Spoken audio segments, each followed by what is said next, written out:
Good morning. Good morning. Wait for the good people of YouTube to join in. That's you guys, by the way. I think I've got everything this time. Don't think I'll need a fan.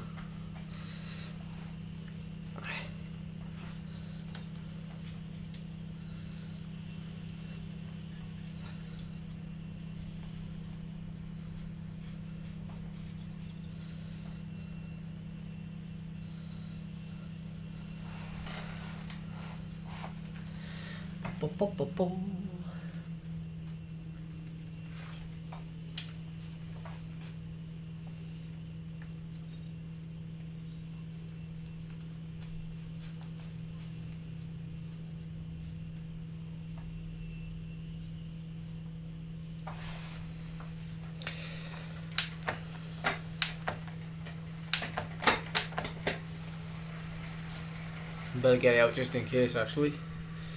Hello everyone. Good morning, good afternoon, good evening. What's up?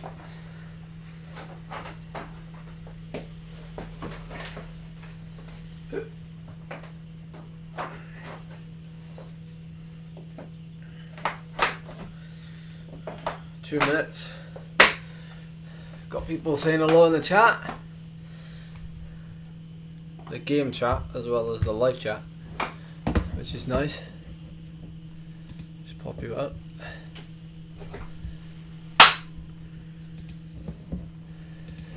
So, endurance ride today. Well, I think you can call it an endurance ride.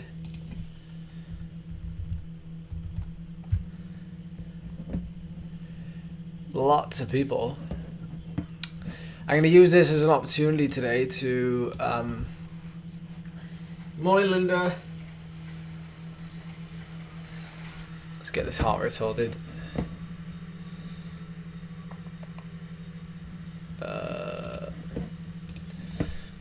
Question and answers, anything you want to talk about, then we'll be taking care of it today. Because today is just a normal ride, steady ride, whatever you want to call it.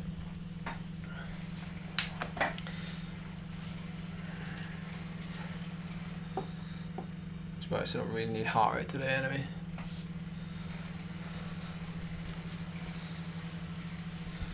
The weather is nasty outside. It's real nasty.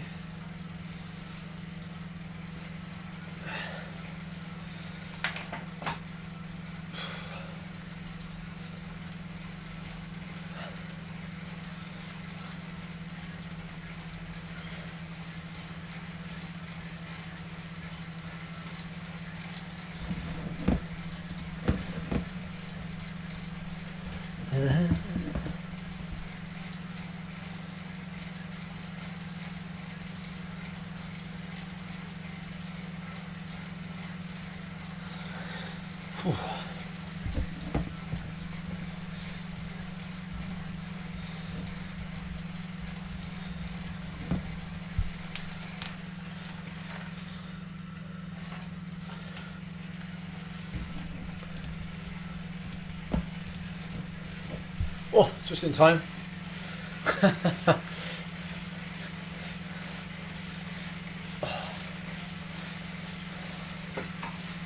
was a bit of a bizarre start.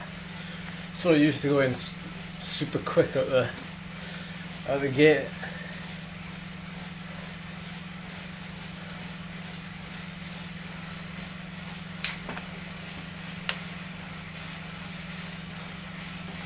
Heart rate monitor's having a funny 5 minutes. Remy Cavagna is in this event. Look at that. This is so bizarre, isn't it, to see pro riders, World Tour riders doing these events.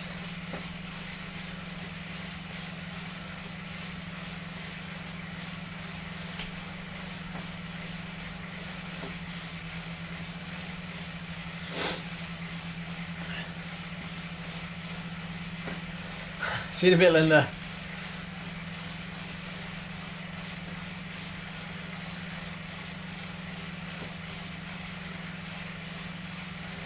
Yes, I'm getting dropped at 3 watts per kilo. He's getting strung up. So,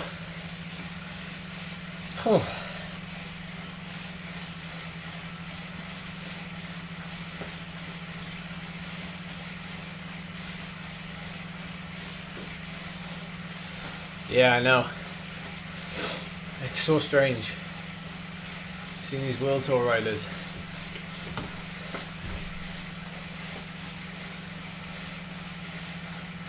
Morning, Phil.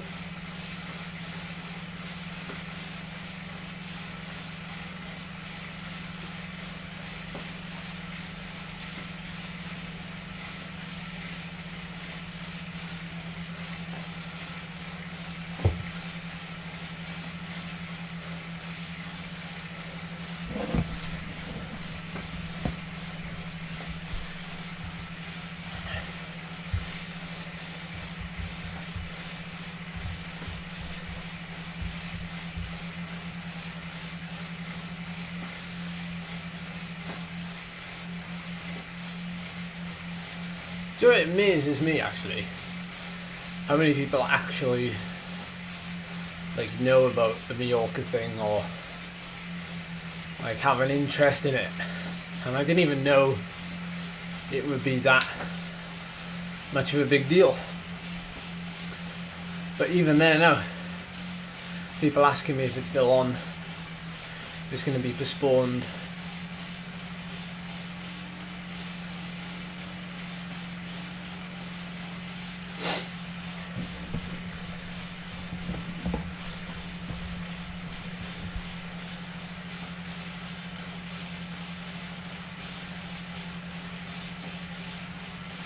Who finished top 10 in the Giro?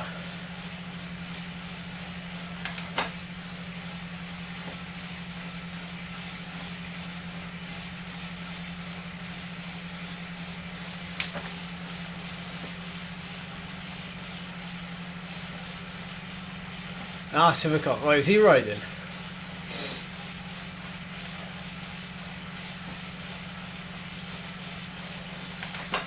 I'm getting dropped.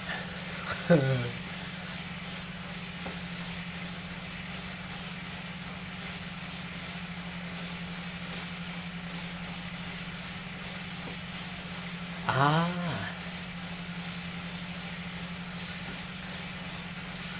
Funny, they all head straight for the Alp.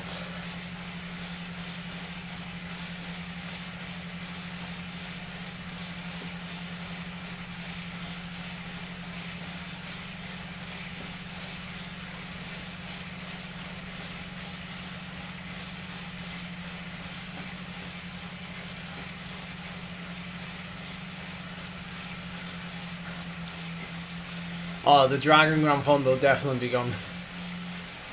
April is... nothing will happen in April. I've had emails from British Cycling and other, like, organisations. Nothing will happen in April. Nothing will happen in May. I mean, Tour Yorkshire's cancelled. So, I'd prepare if I were you to, like, get to the end of June, and I reckon July, August, September will be flat out. There'll be events after events after events. I gotta be honest, I was talking to somebody about this the other day. Do you know like the British Cycling Elite Racing Calendar and all these other events? I find it strange that a lot of them are saying, oh, we're going to cancel them and we won't run them again until next year. Next year's going to be a write-off. Well, in the UK, and I can't talk about other countries, but in the UK, I can't see why we can't race until November, December.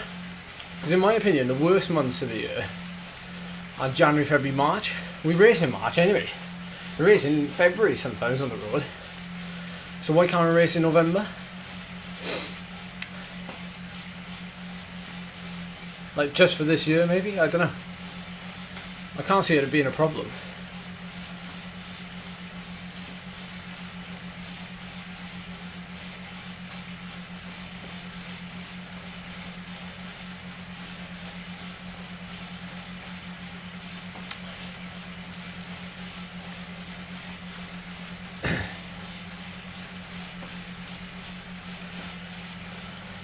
Well, most of the elite races in the UK are at 1 o'clock in the afternoon. But then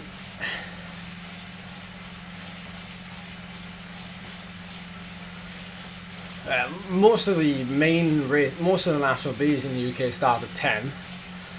I know what you're saying, like I know a lot of time trials start at like 8 o'clock in the morning in the summer to avoid the busy period.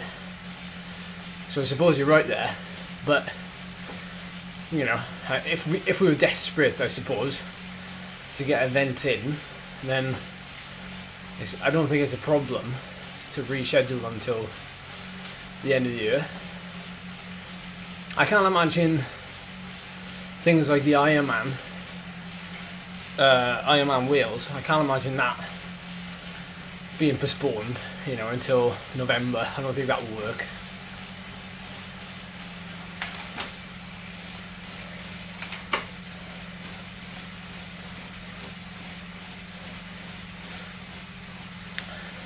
Greetings, welcome to the stream. Is my cam misting up? It's got like a little bit of condensation on it.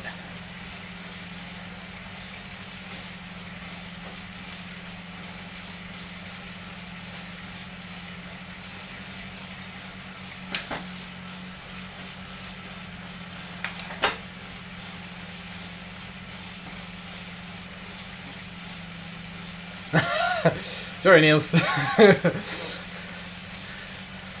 was an automatic reaction. Oh, for goodness sake. People leaving the wheel go.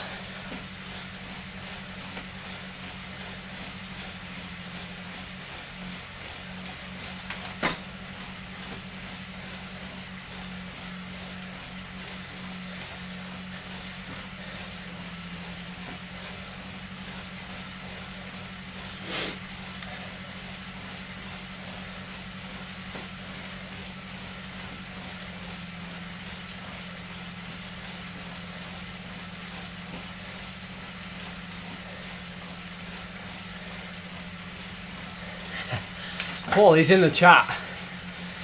You can ask Phil yourself.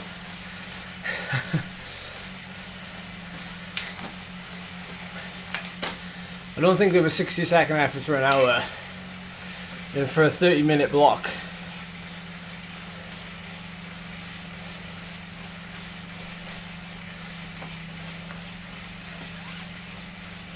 I need to put my fan on. Can't quite reach. I need like a really long stick.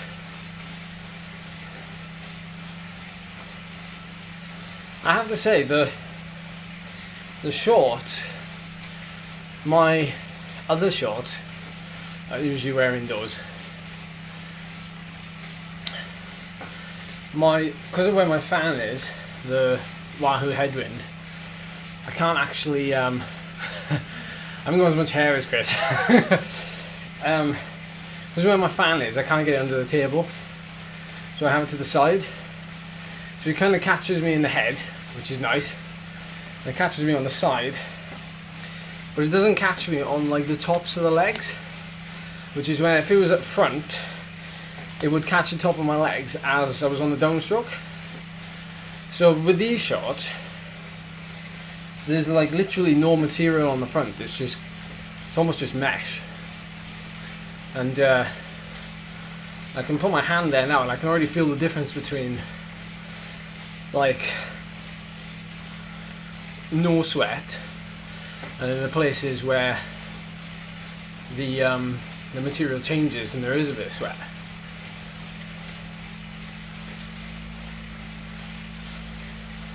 Nice one, Paul.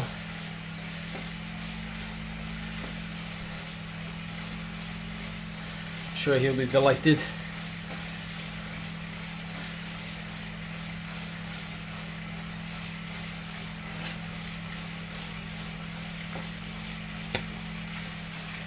It is light, yeah. Funny story actually. I had an email about 3 days ago, and I said your delivery from Le Col will be with you on Monday. I was like, okay, what Le Col delivery? What have I ordered? And then it came. I was like, of course, I remember.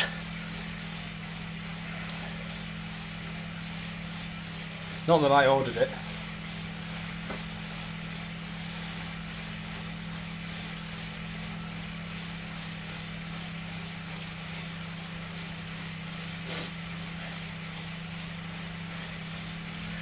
Okay, so there's a lot of uncertainty around things like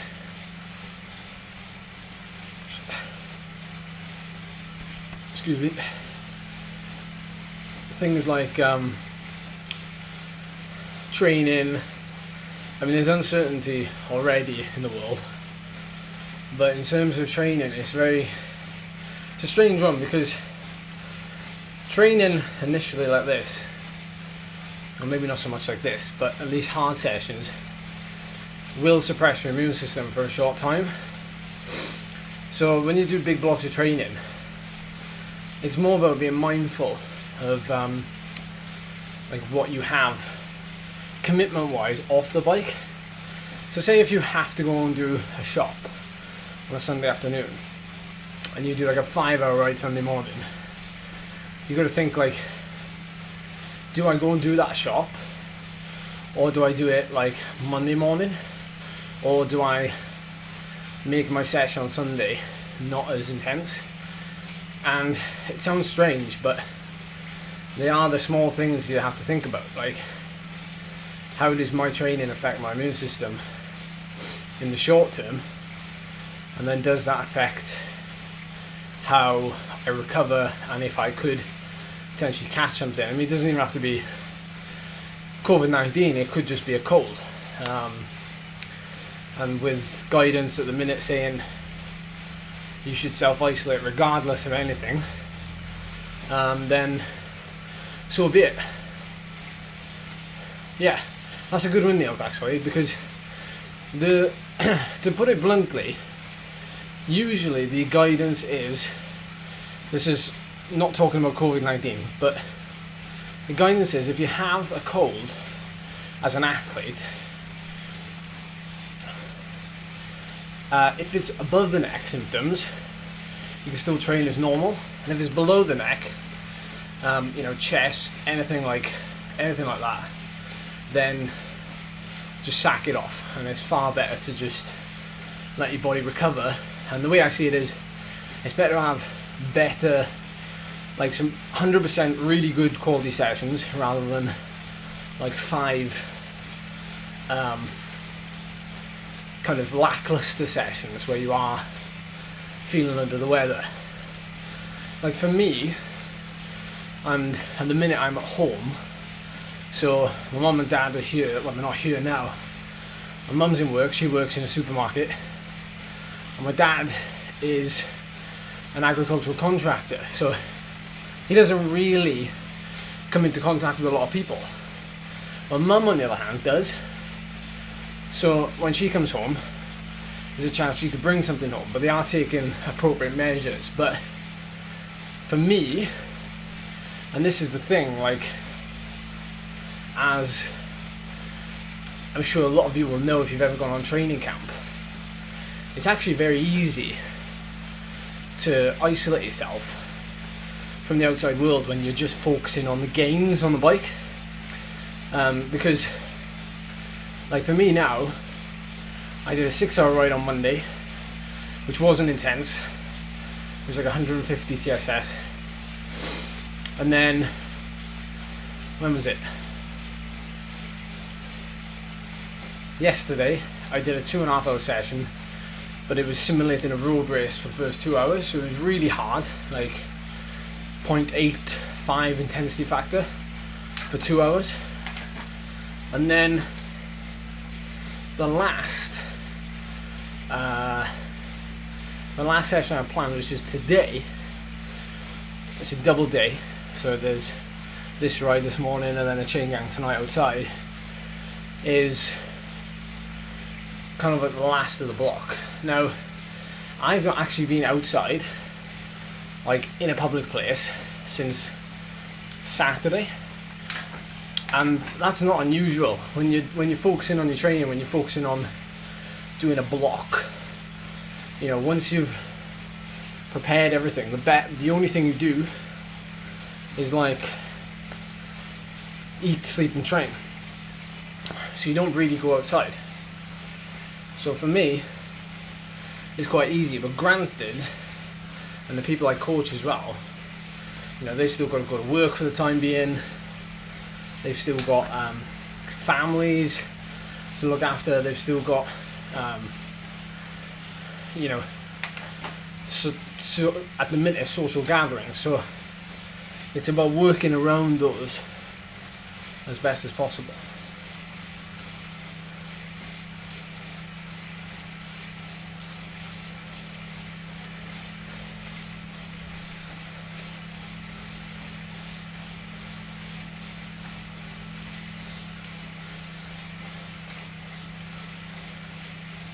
Surprised people aren't trying to get out of Ferryside.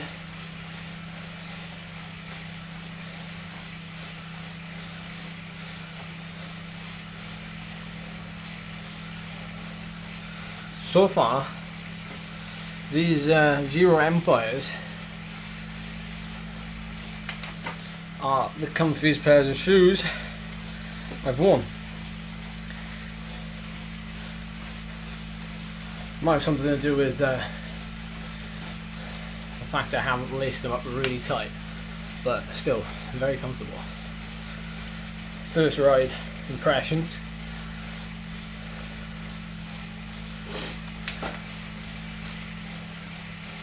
Two riders maximum.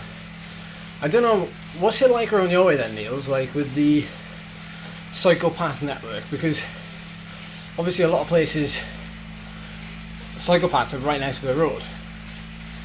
So like with us here, you know, we've got lanes where people don't live. And we've also got, I mean, you would have seen cycle paths that are far away from the road. I could literally ride 5 minutes through a little estate, pop out on a cycle path, and I could be on a cycle path, do the whole ride on it, and not be seen. So a bit lucky in that sense, that because it's in a woodland area, I think yeah, you'll know what I'm talking about. The Veloforte cycle path, nobody on it, so I can in theory still ride outside and not come into any contact whatsoever.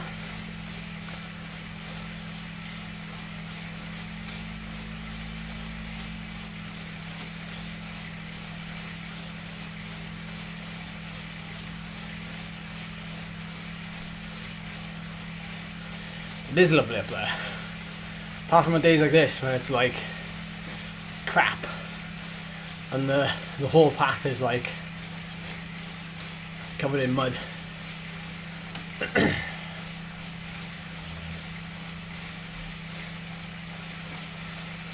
That does not surprise me.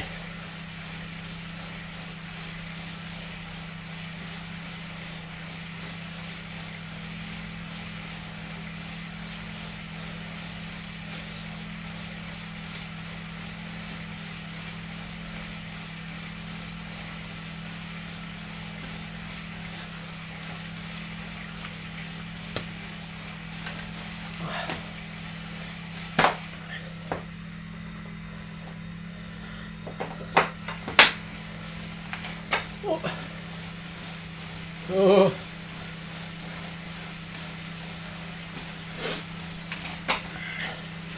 Hey Glenn, whereabouts in the world are you right now?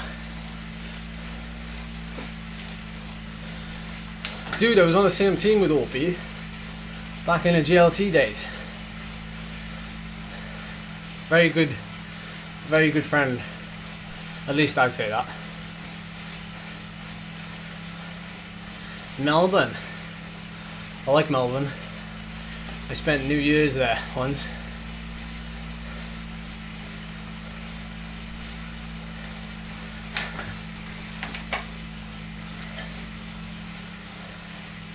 No worries. It was a really good story actually of Chris was telling me when I saw him at the team launch.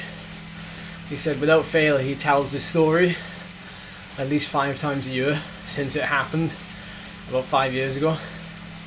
And it's when I drove from home here in Lashley. I drove to Bristol, which was like 2 hours, to meet him. We got in the car together and he drove us all the way down to the Channel Tunnel. And we met the rest of the team there. We were going to a race in France. And we got like 10 miles from the Channel Tunnel. And I forgot my passport. So, yeah, he's told that story without fail for like 5 years straight. It's quite a funny one, to be honest.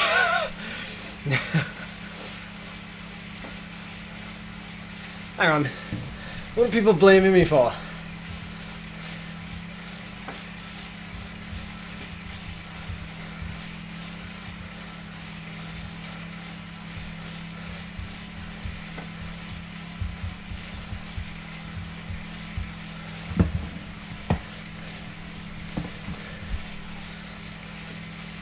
Yeah. Yeah, I'm chilling. Well, chilling. I'm the 110th man. You can see that group up front, look. At the very top of the screen there. Well, not the very top. Completely splintering.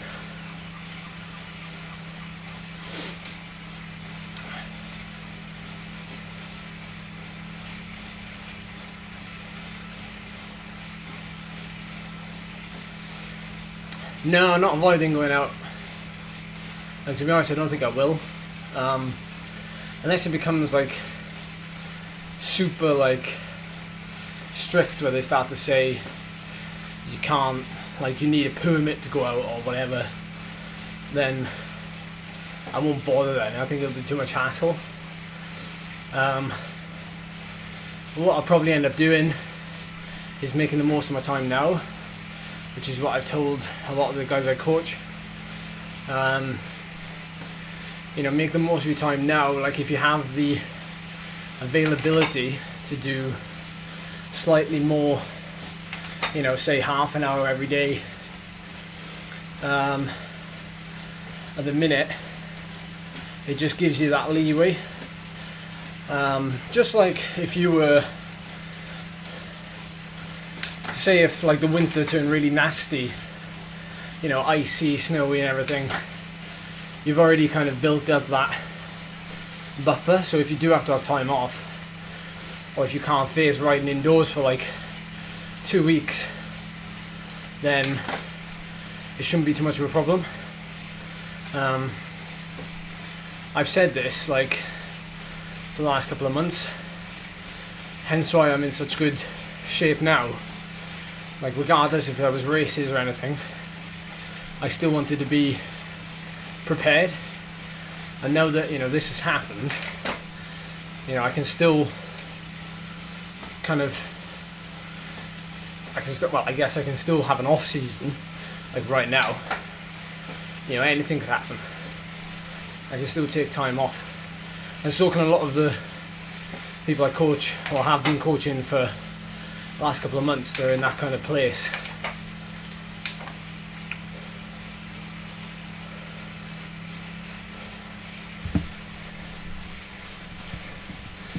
I know, it's just the way it goes, isn't it, Niels? It's not brilliant, but for the moment, you know,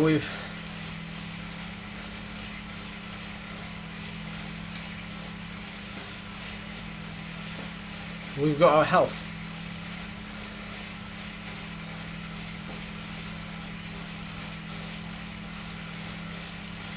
Anyway, update actually, because if you're new here, so my other half, Charlie's in Cardiff Uni, so they actually, morning Tim,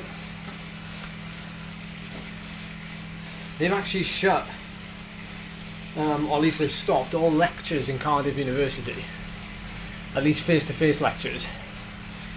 So now it's just going to be, you know, online. Yes, Tim. And so Charlie now isn't going into uni, and they've had a confirmed case in the Heath Hospital, which is, I guess, the University Health Hospital of Wales. And so they're ending up like sending students home, and she's no stuck with things to do. So I'm spending most of my days entertaining Charlie now, because she's stuck in a room with a load of stinky people in a student house for all the day. She's got one guy staying out. I won't tell you too much, but he's like, he catches every cold going. He's nocturnal. I know what you're gonna say now. You're gonna say, "Oh, it's typical student." But I don't think I've ever seen a student like this. He eats other people's food without asking. Doesn't replace it, and then uses like pots and pans. Uses people's tea bags, and then just locks himself in his room. And like, the weird thing is, the house has got Wi-Fi. Yeah, it's got everything, like, and it's actually quite a nice place. But he locks himself in his room, and he's actually got his own Wi-Fi in his room. He's got his own TV, and it's almost like a shrine in there. Not that I've been in, but yeah, Mr. Popular, yeah. It's not actually. It's actually. I can't show that in the chat, Niels. You have to curb your language. But yeah, basically he's not exactly the best. The thing is, as well, he's in his first year, and Charlie and the three other dudes in the house, they're all in their last year. So it kind of like, you know, it's almost like one of those situations where you're like, come on now, like, they're in their last year, just let them, give them an easy time, just let them crack on with it. And of course, everyone knows, well, I guess it's a general feeling that the first year in uni is always like the blow-up year.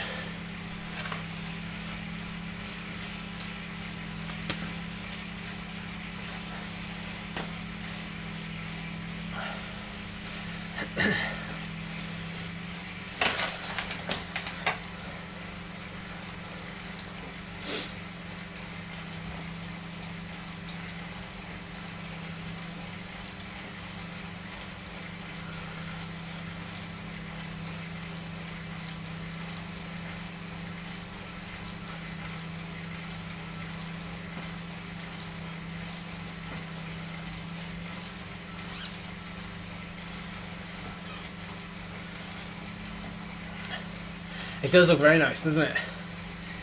I'm chuffed with it. And I was saying earlier, I know this is a bit of a lower intensity, but particularly the shorts, yeah, it's super thin. The jersey is incredible.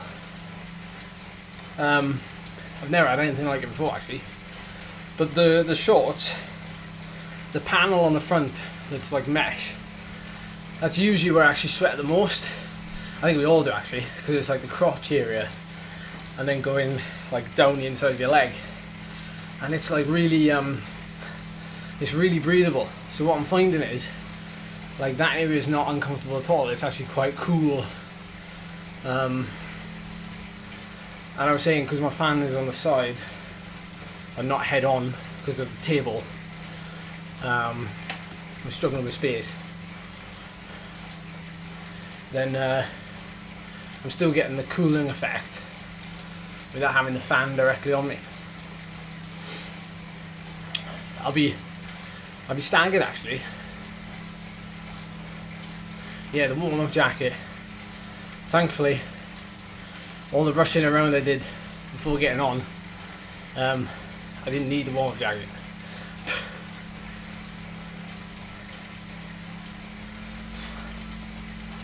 But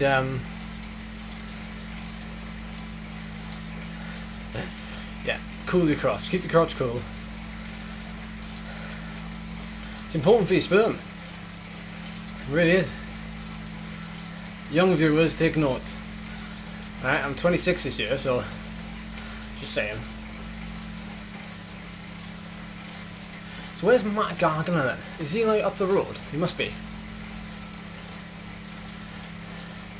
You're actually right there though, Niels. I mean, as funny as that is, like, I've actually been in situations racing on Zwift where my crotch is on fire. You think about all the friction you're producing, and your legs are going, or maybe not as fast as that, maybe like that.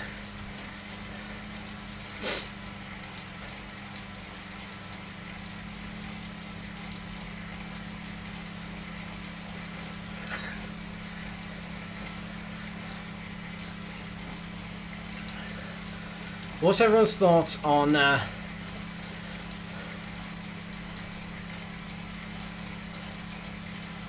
hello, Matt. My word. People falling by the wayside at work. It's not good, is it?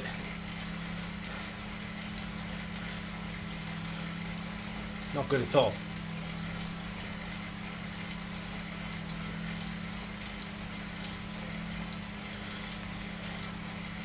So was that a last minute thing, Matt? I literally just messaged you this morning, or did you turn up and then they said no? Or... It's interesting actually.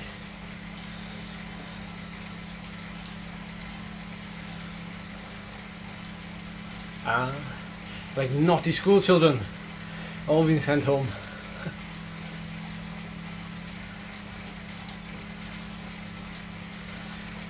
Another thing actually as well, all these people that are now home and are still training, I've got one of my riders has actually been quarantined for way before this even kicked off in the UK. So Tom has, well, he's from Swansea, but he's been living in Milan for the last few years, and he was quarantined, like told, you know, can't go anywhere.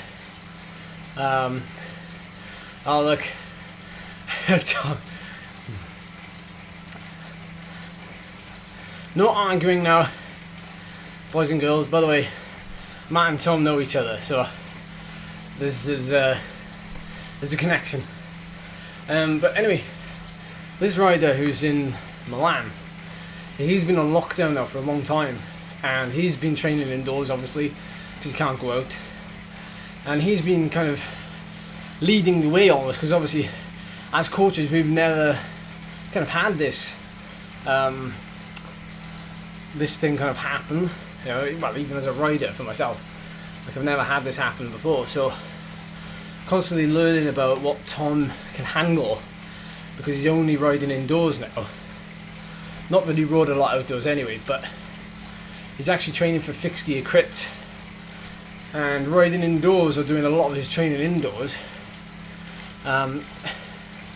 He's actually improved, even though we haven't actually increased the intensity of his training or like caused him to peak or anything like that. It's simply, and this is what I think, down to his now ability to eat a lot more calories. Because he's not at work, he can now eat whenever and whatever he wants, to a certain degree, obviously, and is now kind of gaining strength. And it's interesting, that recovery side, you know, just as simple as not going to work, he's now doing better performances.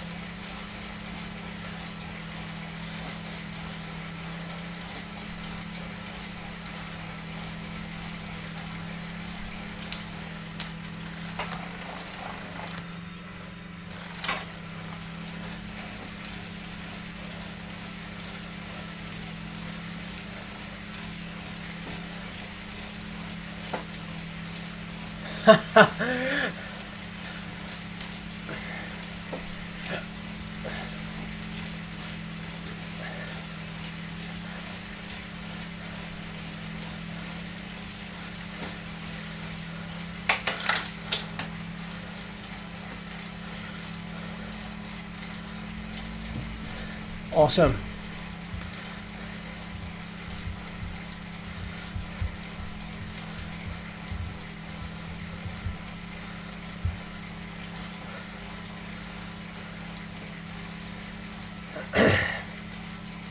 It would be quite nice actually if we had this kit in game. I'm sure it's in the works, but it's such a colourful kit, and I think Zwift, well, Zwift in particular, it's very colourful. You know, there's always, you know, look at the power graph. Maybe not in this instance, obviously, but you know, you have, you know, the scenery, the backdrops, you have the stuff on top of the screen, the map, the green blobs. You have all this, and I think it'd be nice to have extra colour, another colourful piece of kit in the game.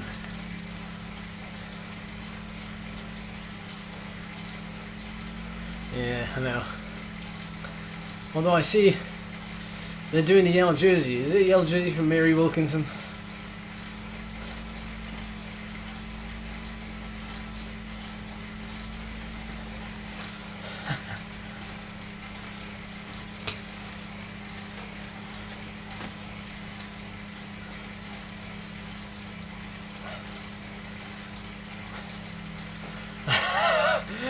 Blah.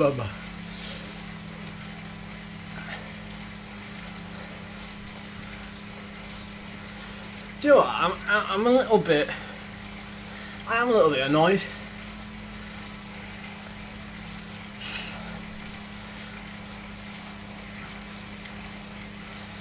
Thank you, Old Slow. Same to you. I'm a little bit saddened actually that we weren't able to get into the Torvatopia Pro-Am, or rather, well, most of the Pro-Am events, because I'm not going to go on about it. It's not my place to vent, I suppose, but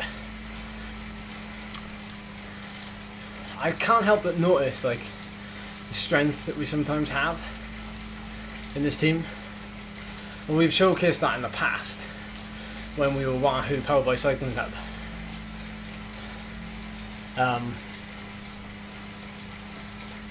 And just the other day in that live stream, which you haven't seen yet, you have to go and see the latest one.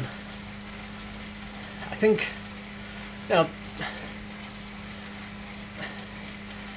it makes it very tasty when, you know, I stream a lot. Well, I say a lot. I stream as much as I can when I'm indoors riding, and it would just be awesome to be able to, you know, live stream those Pro-Am events, put in some attacks, make the race hard, you know, make it entertaining, because when it was like me and Cam, you know, for argument's sake, a year ago, we were very much kind of like, you know, I'd launch attacks, I'd be very active, Cam with the killer sprint and killer 1 minute effort. You know, it's difficult to see past this, because not only do you make it so hard, you know, Cam can hang in there. You know, you look at other teams, And there's not a lot of riders, I think, and I've watched these events. There are some riders, don't get me wrong, there are some big names, but there's not a lot of riders that can do the really hard effort, sustain, bang, bang, bang, again and again, and then have enough power at the end to finish it off. A lot of them get spat just the last climb, just that last effort, and they can't do it.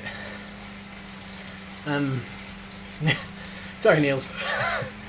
But I think that is that strength about this, or was about this.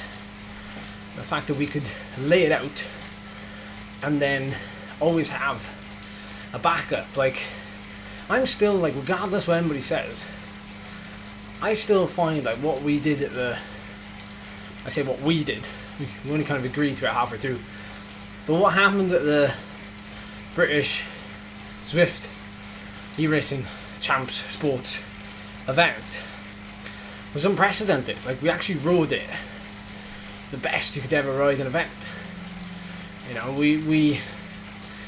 We held 4 Madison Genesis riders to the sword.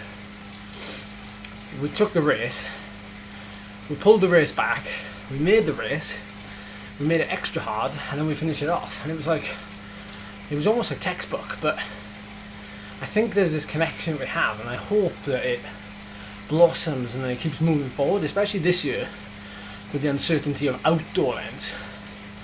Hopefully, and I plead that we can really be taken on this year. I think it's what the people want at the end of the day.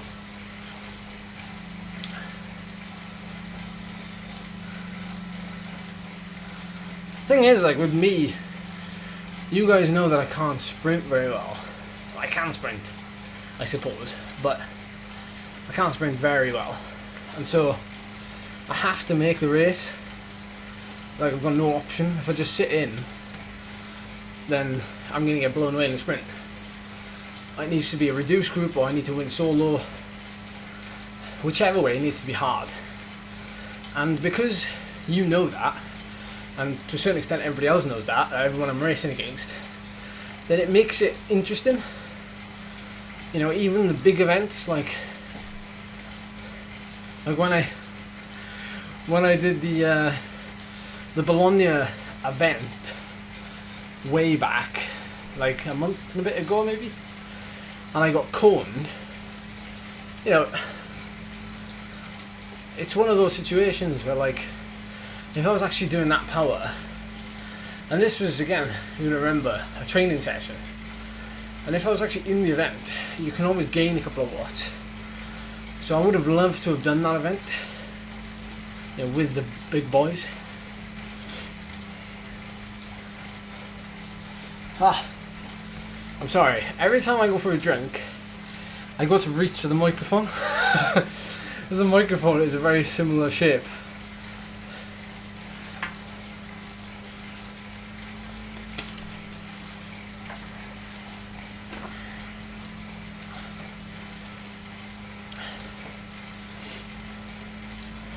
I know. I have to say though, that's what makes bike racing. Like, that's what makes it interesting. Because everyone's got their strengths and weaknesses. Even the strongest guys in the world will have their weaknesses. You just got to keep tapping away at them, and try to exploit them. Like Matthew Van Der Poel, he cracked in the Worlds.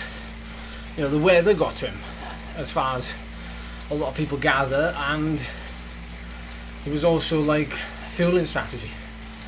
So it's, there are guys on Zwift that look unbeatable, me included, but are crackable like an egg.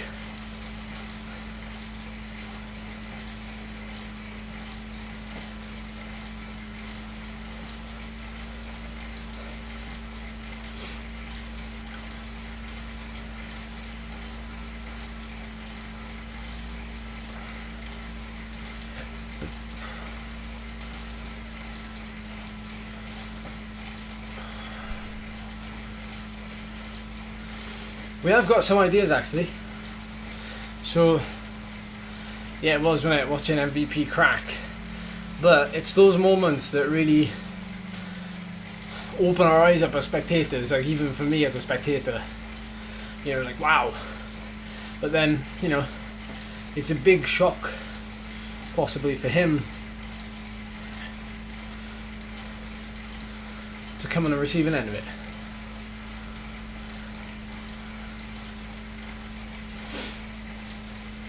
So, oh my word, we've got a fly in here. Go out. Must be getting warm.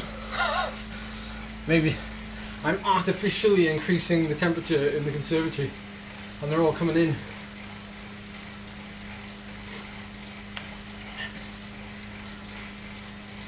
Anyway, so a band of climbers are sending down a package this week, so I'm going to have some of their new kit for 2020 to hopefully wear outside sometime this year. The kit looks really good. I like the colours. I'm a fan of colours. I've gone for like a camo pro jersey, pro cut jersey. I quite like the camo colour. It's very nice. Some black shorts. They're sending down some socks, white socks, and they're also doing a gilet. And because I rarely wear bright coloured stuff out on the road, they are making a orange. There's a couple of colours of each of these, but I chose the orange one so I can be a bit more visible on the road, which I think is good. So that's coming soon. And today we were supposed to be on the Calpe camp. White socks with everything shot, even if you're wearing black shoes.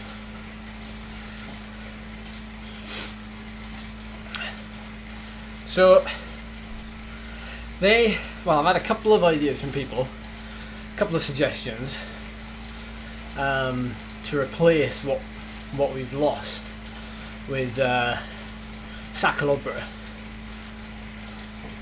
Yeah, we should also. You're definitely right. But sometimes we're governed by sponsors, so I'm happy that I can be an ambassador for Bynea Climbers and wear very colourful kit outside, because it saves my backside, shall we say.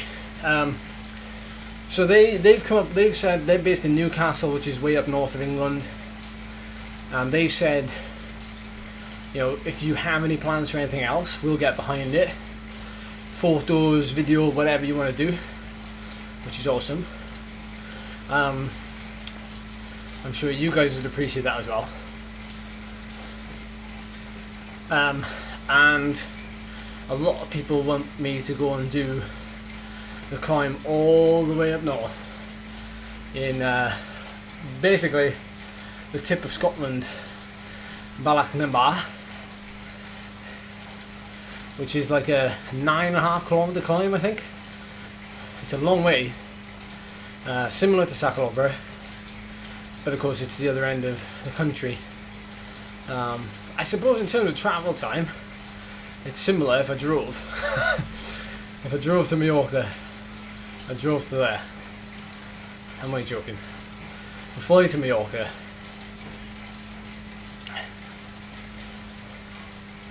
So there is that climb we could possibly do, but obviously it's a bit uncertain at the minute as to what we're allowed to do and where we're allowed to go. The other option, of course, Niels, you're right there, is going to the Lake District and doing a couple of the Lake District's biggest climbs.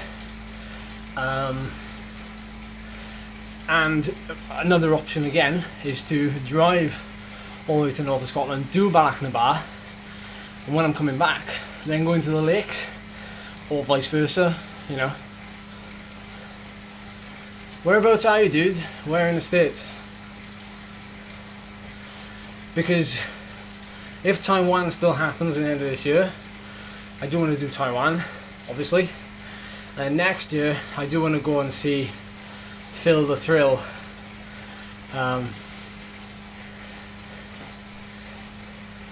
Well,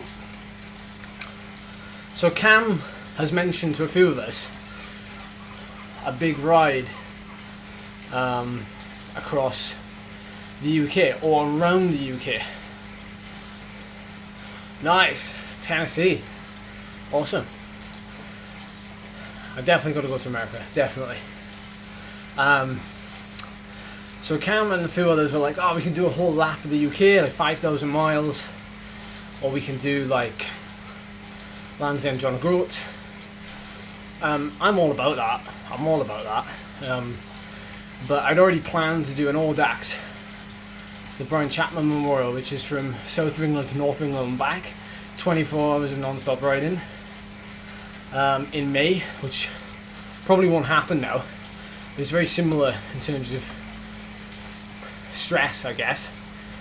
But I was thinking, I can always do those endurance things, you know, I can always do them, because they don't take, I mean, they take a lot of planning and preparation, but if you just plod, I can kind of get through them.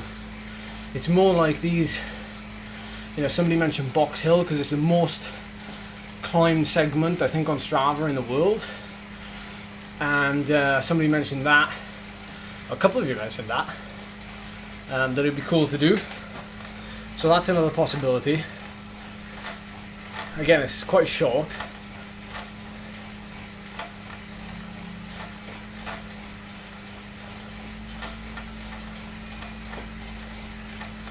Close the gap. Close the gap. So we descend.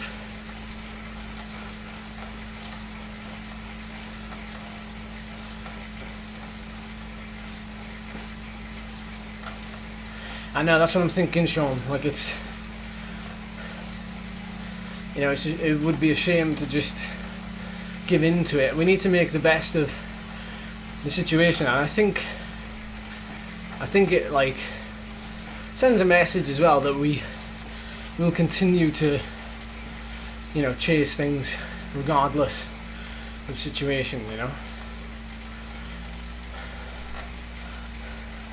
I think I've got Phil, though. I think I've got Phil.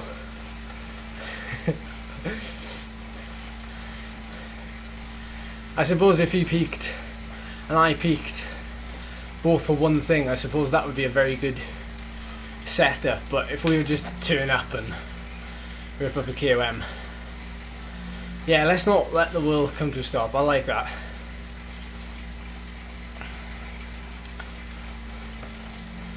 So there's a couple of ideas there. They'll probably just kind of, I don't know, something will trigger me to do something. You know, we're still waiting, it's still all very uncertain. I can't just drop things right now and go and do something. So I have to plan it to a certain extent if I really want to do it properly. So I could say, you know, a month is long enough. So I could say, like, for, say if, you know, the UK isn't as bad as it is or whatever, and we know that I can do something in a month's time, then I'll start to work towards something in a month's time. But for the minute, we tick over, so to speak.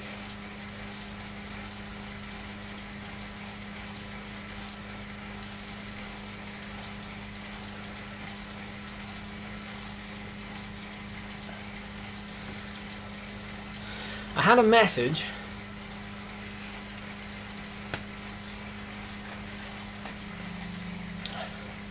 some of you are interested on merchandise. I had a message from a very kind person in the south of England, and he owns, like, has contact with some standard kind of, I can find it here if you,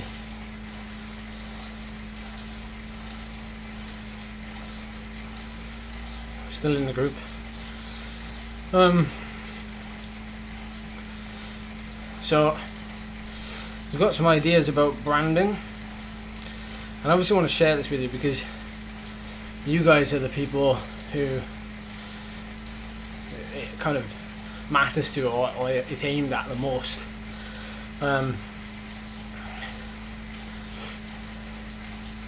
So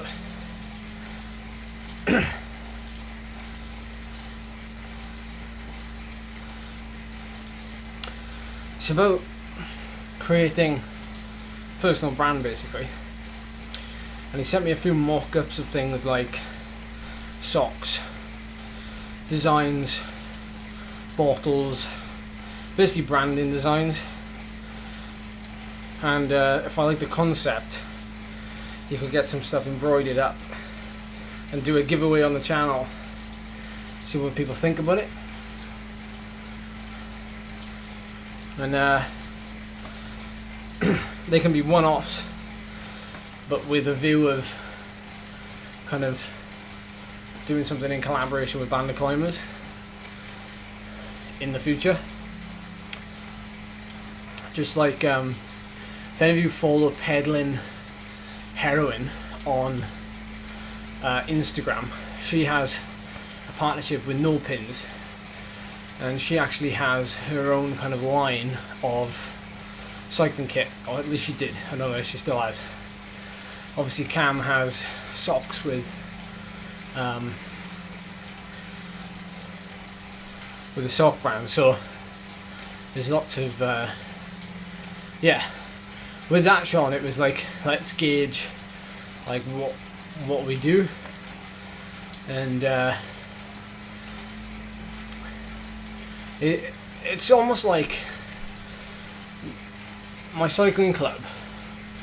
They're always like a week or two ahead of what happens on social media, and they've always asked me like, oh, when you bring out a cost cap, when you do that, when you do, it's like expand and like try to reach people. So I don't want to do it too early either, but you're right, test the waters. So that's a thought. Maybe not right now, but we'll see.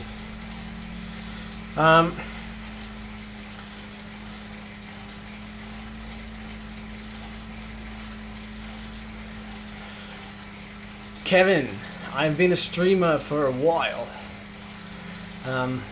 If you haven't seen any of my streams, then I would love for you to watch some of them, particularly the ones where I get very high power numbers.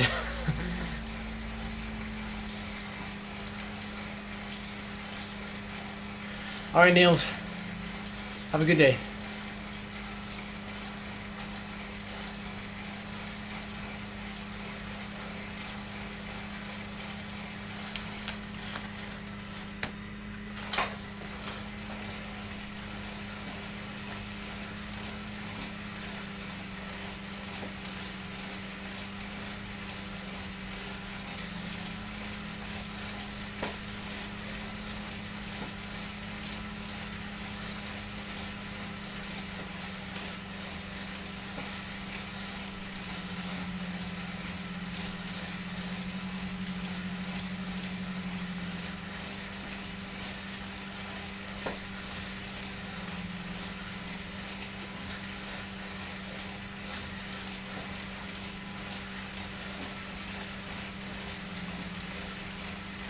Yeah, there's another group up the road.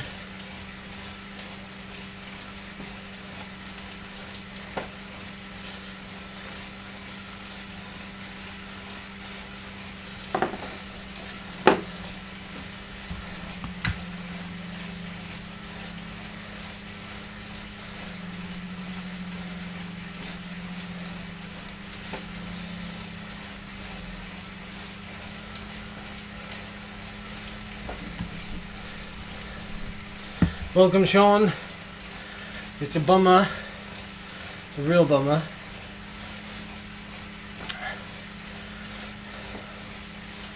Everyone give Sean some love. go follow him on Strava. His workouts are pretty spectacular, and really get you thinking about what training you're doing.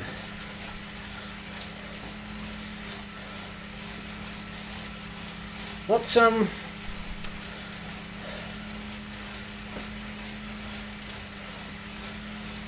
never mind.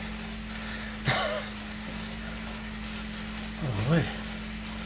Not catching up here.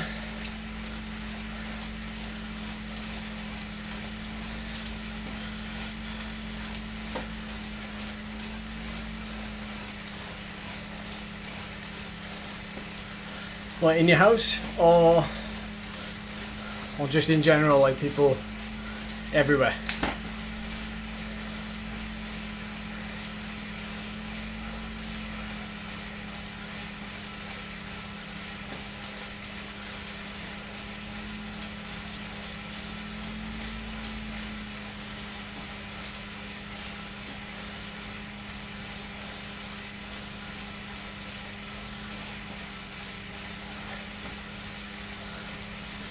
Oh. With all that beer around, that's dangerous, Sean, that's dangerous. How's it going anyway?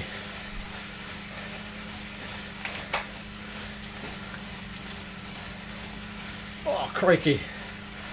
1 month. Has she got asthma or something? Because we've been told in the UK that if anyone has asthma, they have to isolate for a long time.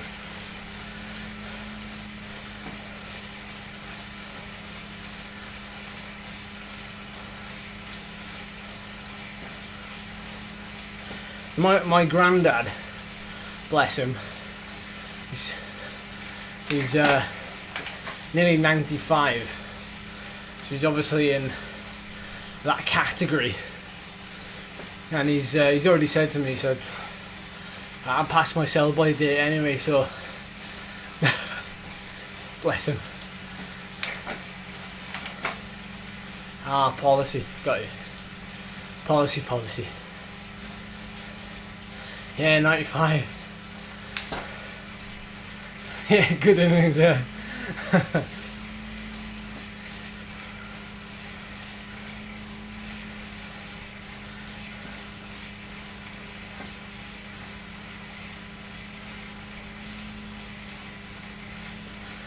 I know they did, didn't they? And it's also interesting as well that a lot of schools are shutting, even though they've been told not to. So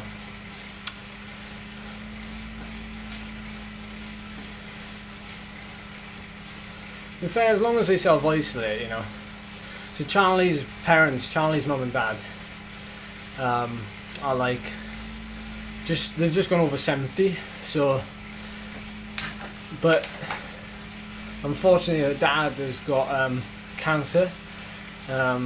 It's not like, it's actually controllable, and he's had it for 14 years, so he hasn't had to have chemotherapy, but it's like, he's been self-isolating already for like 2 weeks with Charlie's mum.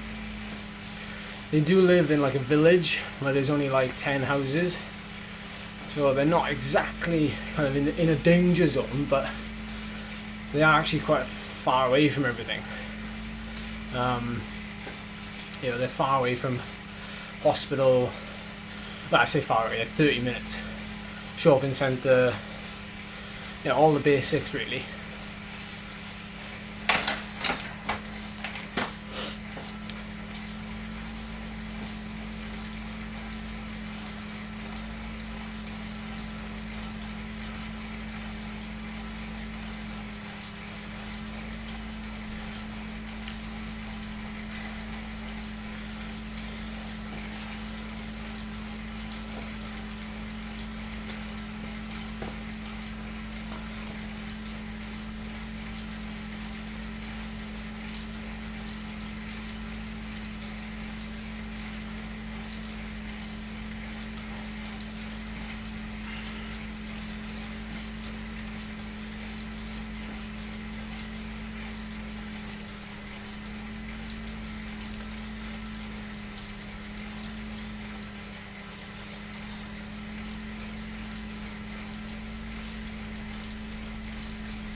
Well, it may well blow over in a month. But I think the effects of it are going to go on for a long time, innit?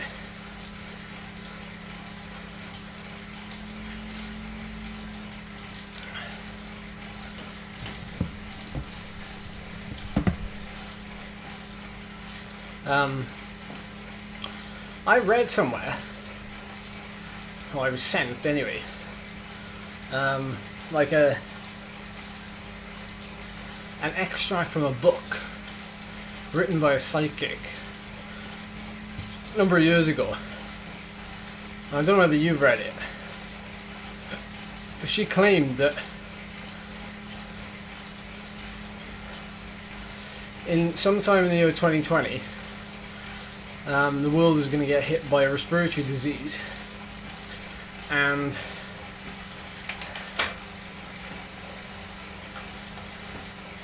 obviously it's happened. But she said, bizarrely, it would go as quickly as it came, and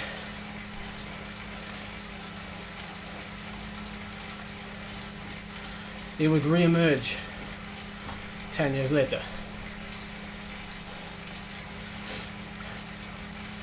That's what I read.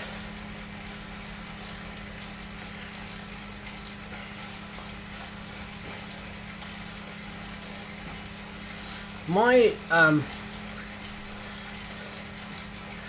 humble opinion on it is that yeah, you read it too, Paul. Yeah. My humble opinion on it is that social media in general exposes people. It exposes their insecurities. It exposes their strengths, their weaknesses. It exposes everything about them because they can't help but share everything. You know, I share a lot of stuff. I can't share everything unless I had somebody follow me around 24/7. But I try to share as much as possible, and that's obviously the good and the bad, and everything in between.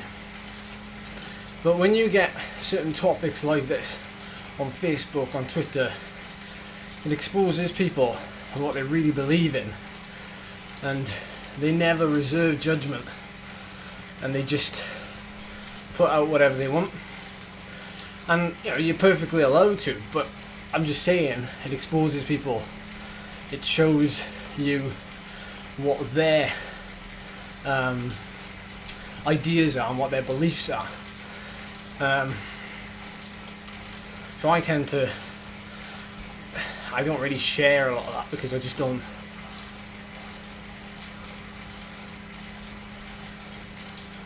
I just don't think it benefits people.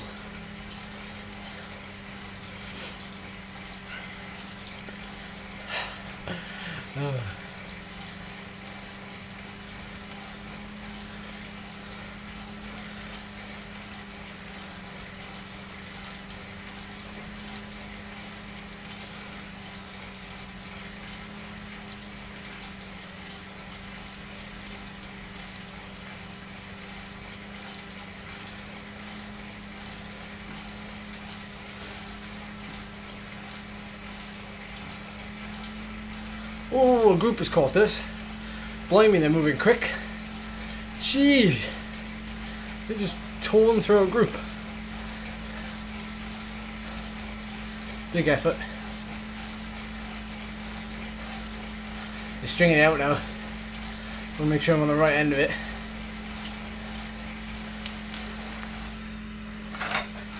A big ring.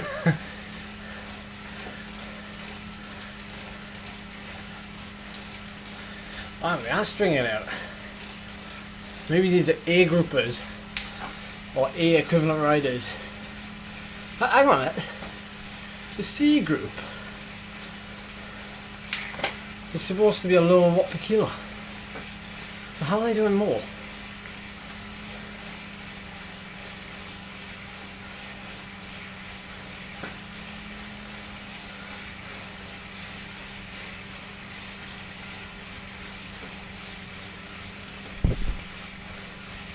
That is quite true.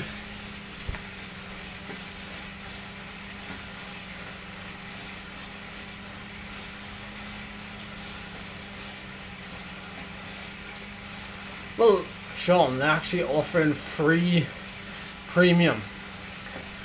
Don't ask how I know that. No, they are in Italy, genuinely. Which I think is... It's Talbot. From Indoor Specialist. Yeah. So, if you can hide your VPN and go to Italy...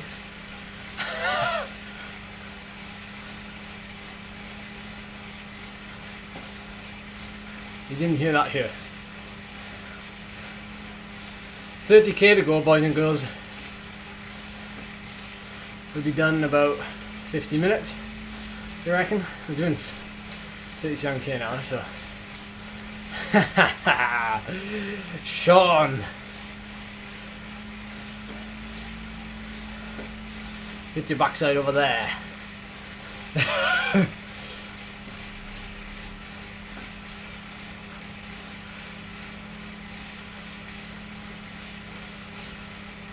Sean, question for you and possibly the rest of the people watching.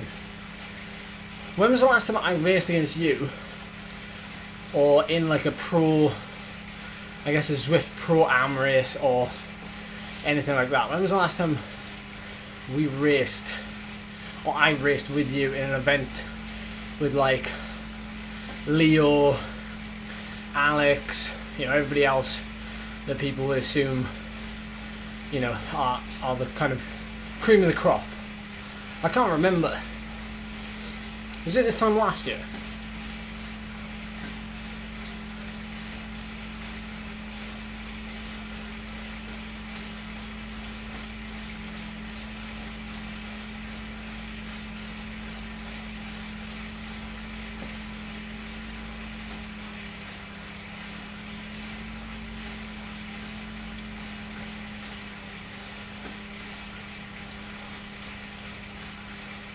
Leo bin what? Crashed. Sorry. That's what binned it means in the UK. At least that's what the kids say.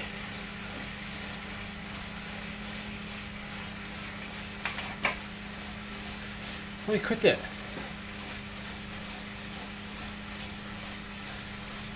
Now, soz.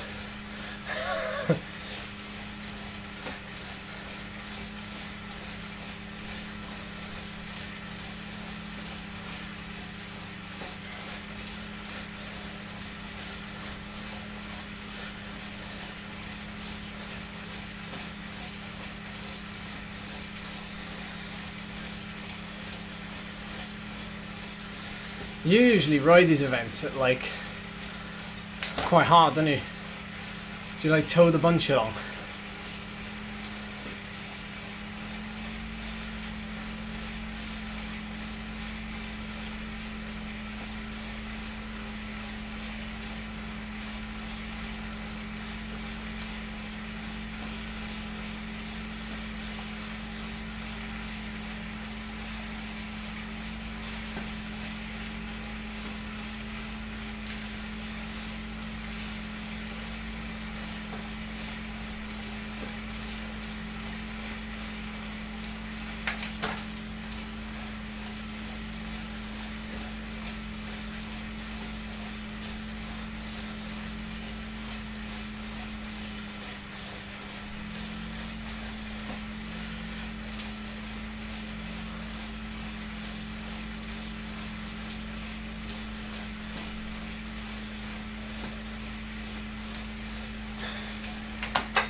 What's that, as part of your testing like, what's it called? Verification thing. Is it? I think you've done enough though, haven't you? Or was this your call to do more? Ah. Okay. Got you.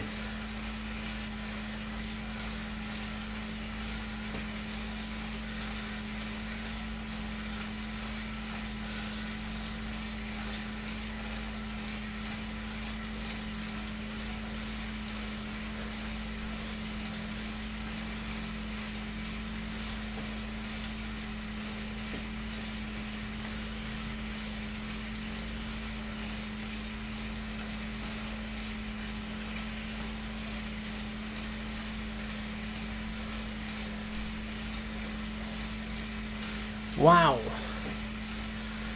Why the heck do they want more?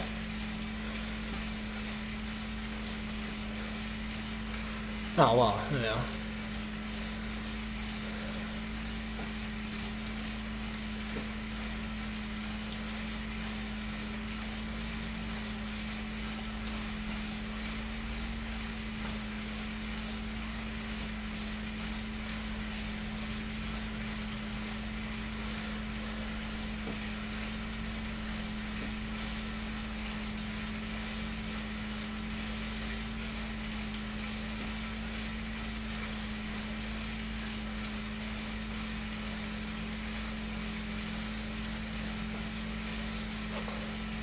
By the way, I hope you didn't mind my clickbait title in my last video.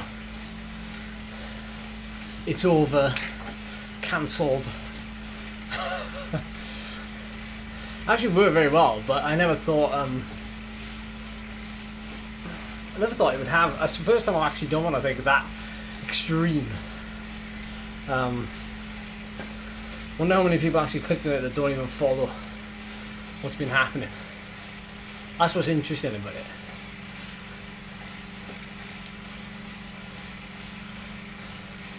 Ah, interesting. Spare me the email. Spare me the email. I don't use clickbait on all the videos. I don't quite believe in it. I feel like it inflates. I know it's all about money and views and all this other stuff, but I quite like, I'm a big fan of organic. Not food. I'm a fan of organic growth, and yeah, I think I quite like being almost at 5,000 subs. It's quite nice to be like growing slowly and steadily and gracefully.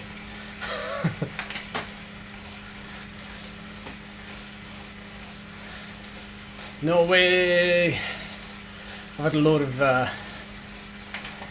of race cancellation emails. Supposed to be doing a time trial on Saturday. It's cancelled. Well, yeah. You can't force people, Sean, but if they like what they like, they like what they like. I had a conversation about it with somebody the other day, and I was like, really, I put it up as yeah, you want more, you want more Zwift streams, Zwift race streams.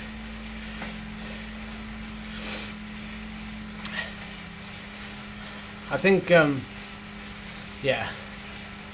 I definitely will. It's just balancing it all. Like, trying to do as many... Thank you, Lee. Trying to do as many Zwift races without it, say, affecting my normal training.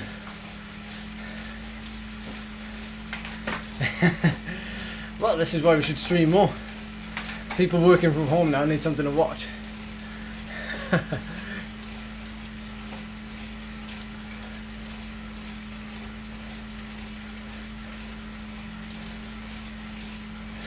Utopia is definitely the most crowded place on virtual Earth. You are right.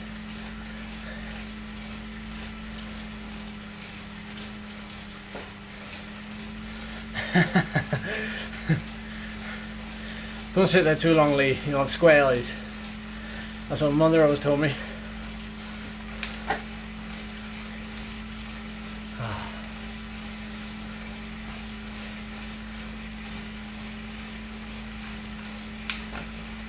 Oh, I think I'll use this power up.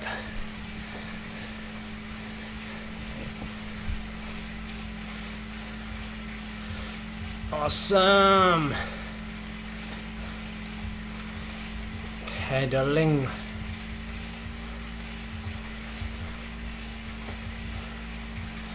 Oh, it's really hard to type on this tiny keyboard. Look at that. The keys are so small. I'm like, it's Bluetooth though, so it saves.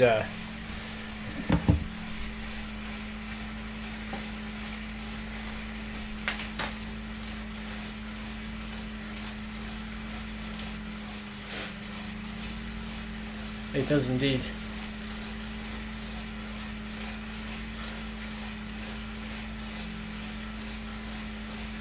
It is, Lee. It is. Phil is 100% behind and committed, apart from the crash. But that did happen. Well, it happened a while ago because his videos are like a little bit behind real time. But yeah, it's nice. He's he's 100% committed. He loves doing the training. His feedback is good, so it allows things to be changed on the fly. I'm a massive believer in that. I'm like, the best laid plans are the best laid plans when you lay them. And if something happens, from day to day, quite literally day to day, even if it's not something that actually affects your training, if it's just the fact that you're tired, then it can be changed straight away. And when you give feedback and when you're connected via WhatsApp all the time, which is what I do, as well as on Training Peaks, then things can be changed or put into perspective. He's learning so quick because he's like a sponge that hasn't been in the sport very long, so he's almost like absorbing like everything I give him, and he's putting it to good use. Like, he's learning, even though it's not his main aim to race on the road and to do the crits and things, he's still willing to put himself in the situation because he knows it's going to benefit him. Even if when we go out to do the Marmot, if it's still on, obviously, he's put himself in positions where he's in a bunch and where he's having to adjust his line and handling and all these other things. So yeah, it's really good.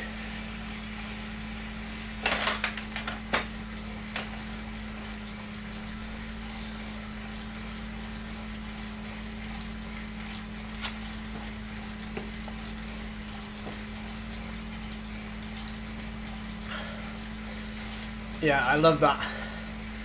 I love that quote. It's simple, but it's true. Yeah, everyone has a plan until they get punched in the face. Although I did insert a cuss word in there.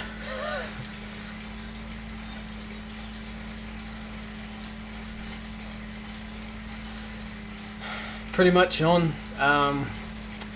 So it was kind of like a trickle-down effect. So initially, a lot of races were saying they were going to be postponed, and then they said they can't. Well, the first one majorly was the docu-series, the crits. They were cancelled, and then British Cycling were reviewing all of the road races, like smaller road races, and they said that those would be cancelled after the weekend just gone. So a couple of races happened on the weekend, and then, well, the Tour of Yorkshire's been cancelled. The cycling time trials have all been cancelled, or DACs, it's all been cancelled.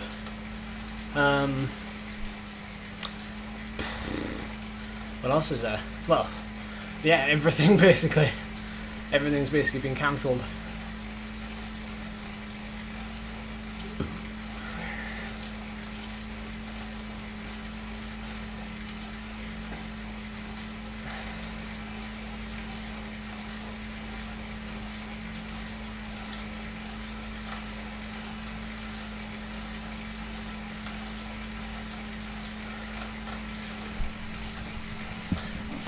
You get there, Lee.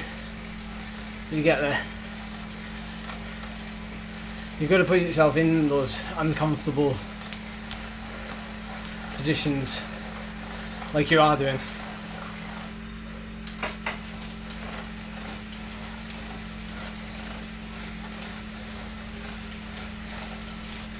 You're not too old or too slow. No way. I know riders in my local club who are like, you know, revolutionising their training and, you know, doing the time trials. They're faster than ever.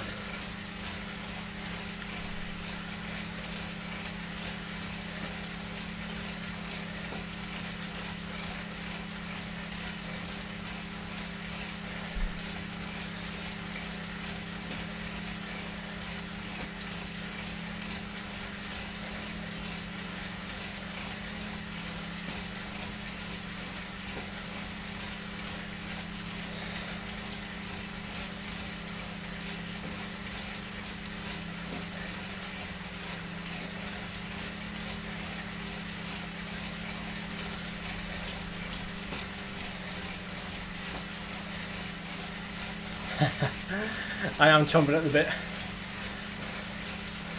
Thankfully I've got some very patient sponsors who are still eager to see what I can do.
Thank you, Old Slow.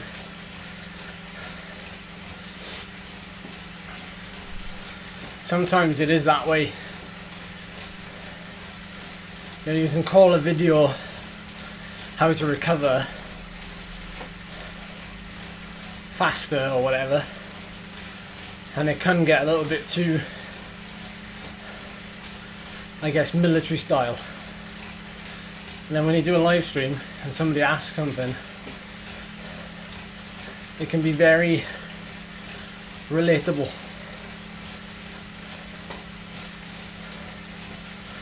And it can be an exact answer.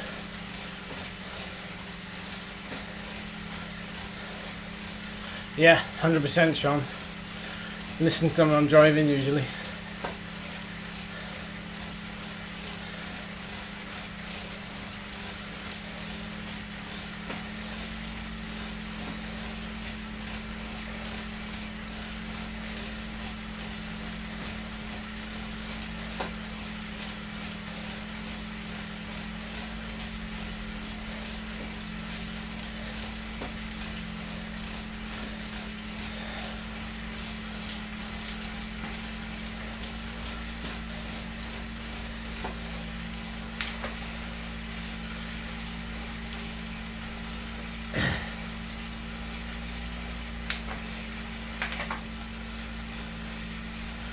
10 miles to go.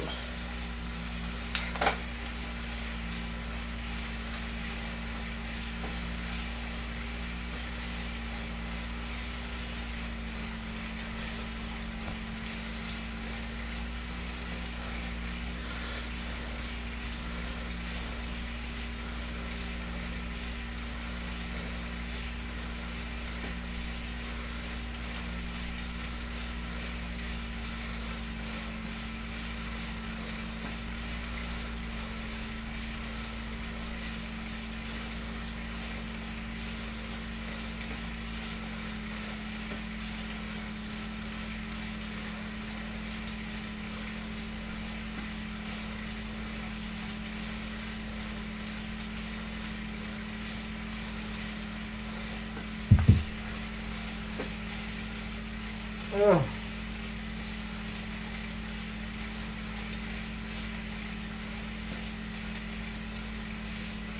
Yeah, true, Sean. Very true.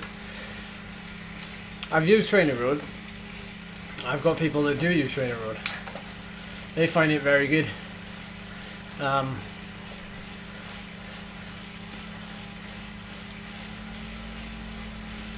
You know, it's probably better for the average Joe who doesn't maybe have the knowledge and things, but Training Peaks has become the one or the go-to for anybody who's getting coached or knows what they're doing or prefers, like, I guess, a more broad approach.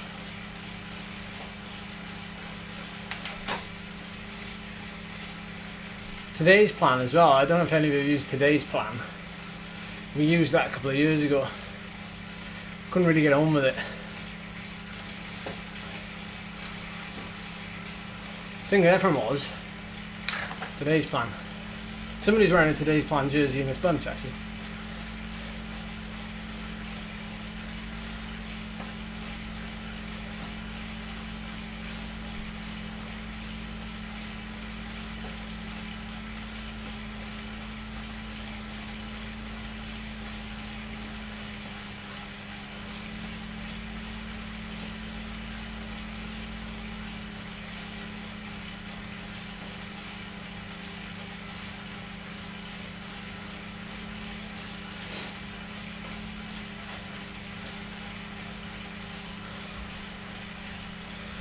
Kilometers are ticking by.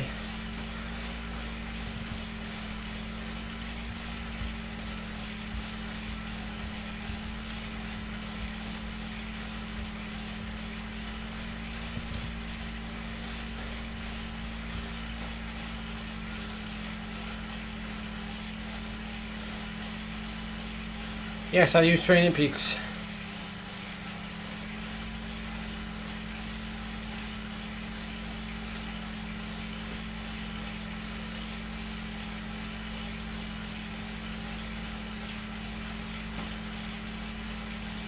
Ah, look at that. Okay, so how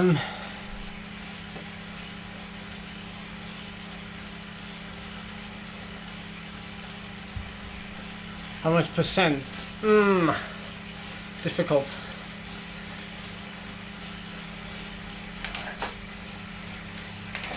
The thing is, the best thing to do, Lee, is to actually try for like a week or 2 weeks to see how much difference it makes.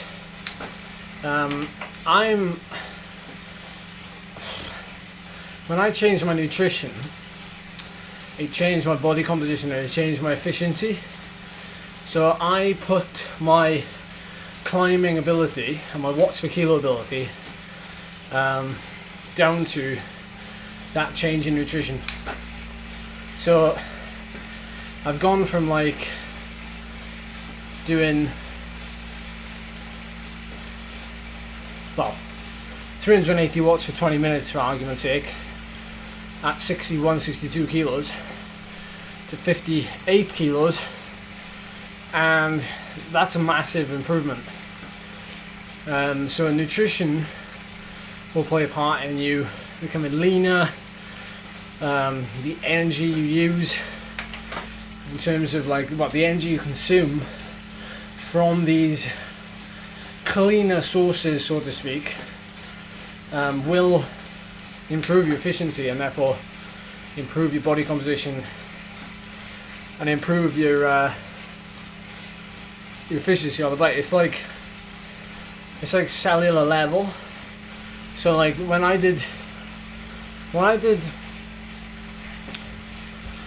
the experiment to try and drop weight about 3 years ago before hill climb season, I was at 61, 62 kilos, and I thought that was my race weight, and I was able to do like 450 watts for like 5 minutes. And then when I started to lose weight, and I say 5 minutes because generally most hill climbs are 5 minutes. When I started to lose weight, I realised not only was I losing weight, so therefore my watts per kilo were improving, I was also feeling better, and obviously just going faster, like not just uphill but on the flat. My heart rate was lower, I was recovering quicker, and I got down to 58 kilos, and my power actually went up by 10 watts. And that could be down to obviously training, but it's also down to, you know, you're feeding your body good stuff. You can't have a cake, like it's, again, calories in, calories out. Your body composition is mainly affected by what you eat, but you can still have a cake, you still have a chocolate bar, you can still, you know, have these things. So by getting down to 58 kilos, I was now kind of PRing everywhere. You know, not just 5 minutes, but 20 minutes, every power duration. And that's what I found now. So by being around this weight, 60, 59 kilos, I'm now doing close to 400 watts for 20 minutes in my absolute peak, so not all year round. And that is, well, you know, by my own admission, insane. I never thought I'd be capable of doing that. But if I'm 61 kilos doing 400 watts, it's different to being 59. I've got the Kicker 18. Well, I'm not actually, like, yes, it is difficult to drop weight, but you've got to be patient with it. Like for me, being already lean, at 61, 60 kilos, dropping a kilo actually takes like a month, or 2 months, or 6 weeks rather. So it takes a lot of time, it takes a lot of patience, because you get annoyed usually that your weight's not going down. And that's when you reduce calories too much, or you train too hard, don't refuel properly, the weight drops really quick, and you feel crap for a week.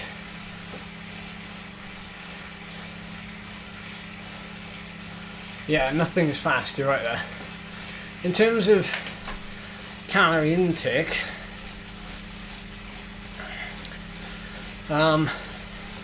so a lot of my sessions, I wouldn't burn more than 2,000 calories. I'd make that a limit. So whatever work I do, I'm not going to dig myself into such a hole. So in other words, the work done, that it's going to actually cause more inflammation in the body, and therefore when your body's inflamed, it wants to hold on to things. Water for 1, calories for 2.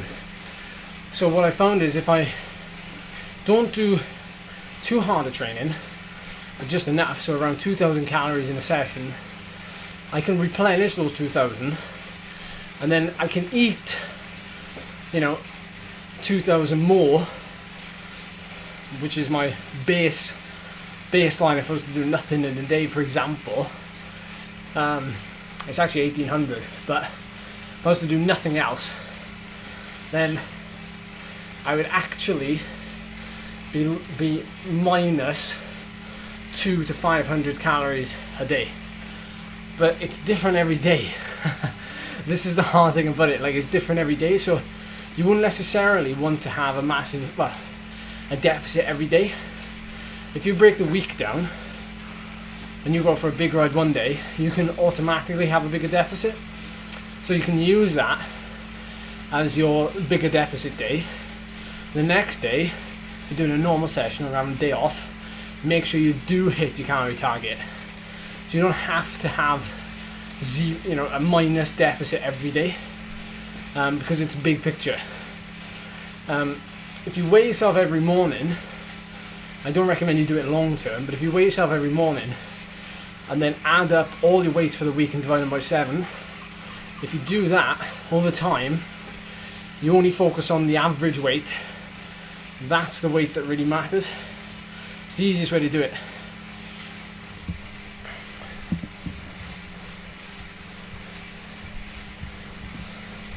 Whoa, that's a question, Lee.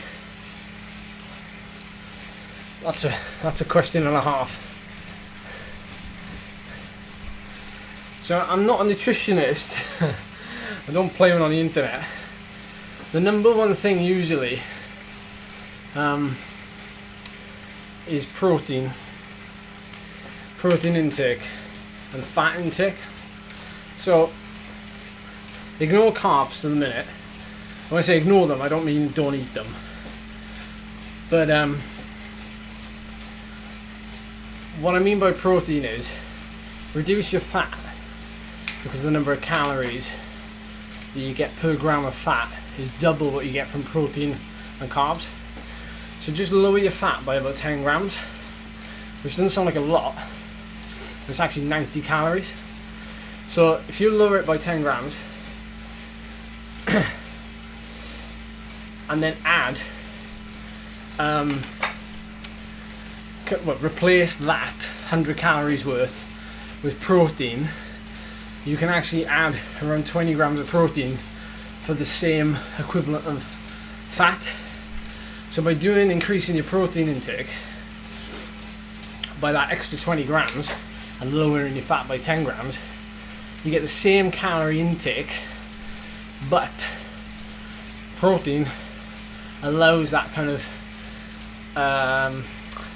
allows you to maintain the muscle when you are still training, and retain the muscle mass, and lean muscle will benefit. Now, the issue with trying to do these talks and I'm like exercising, it's using my brain so much. It's a lot harder than doing it when I'm not riding. Basically, you'll find that. Oh, hang on, I gotta stay in this group.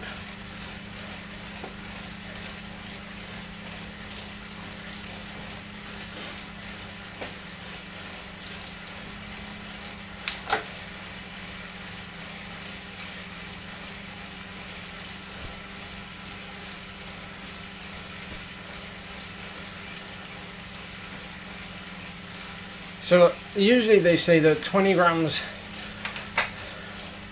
of protein is all you can absorb at one time. Now, there's arguments for and against it, but it is probably a lot smarter for those people who are dieting or trying to cut back on calories to spread it out, because it'll make it easier probably.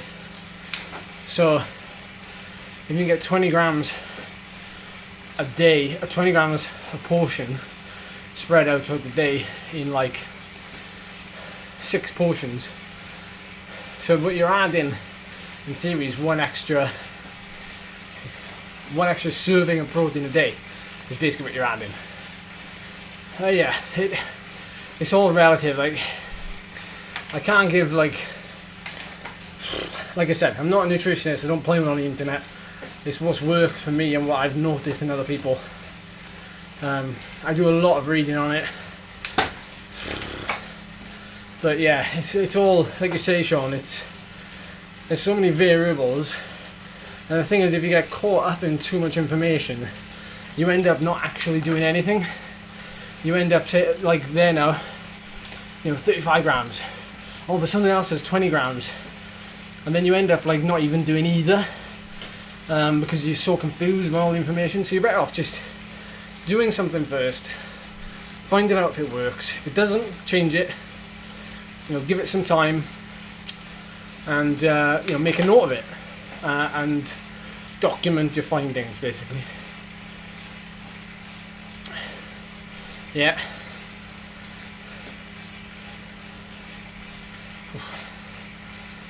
Stephen, what are you doing in China?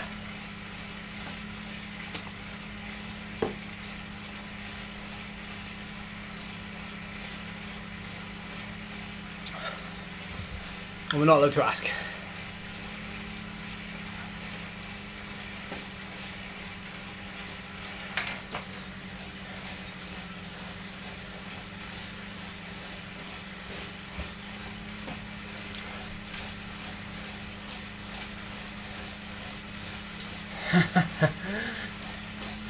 Oh,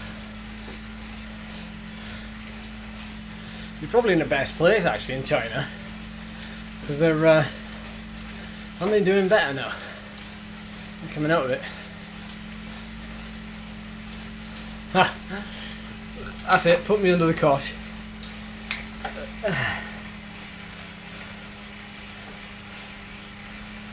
Ah.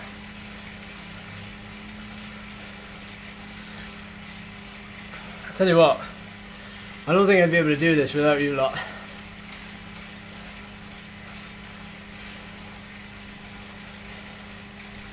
Well, funny you say that question, because Velo UK have posted something on Facebook. The UCI have said that no events on the UCI International Road Calendar at least until the end of April, and then the UCI says the men's and women's road season may be extended until 1st of November. So what I said earlier in this stream, Sean, what I said earlier in this stream about why don't they extend is now coming true. That was 47 minutes ago, so it was, you heard it here first actually. Alright? Basically, I said that the weather in the UK is actually probably the same in March as it is in November. So when we race in March, why can't we just race in November? So that was my... And we did talk a little bit about daylight saving time and all that sort of stuff. So there are things that get in the way, but if worse came to worse, we could still do it.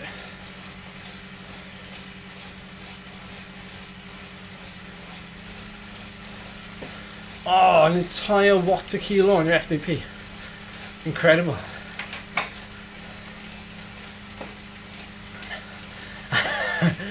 Linda, that would be the worst time. I remember when it used to be in like first weekend of April or something, and that used to be really bad.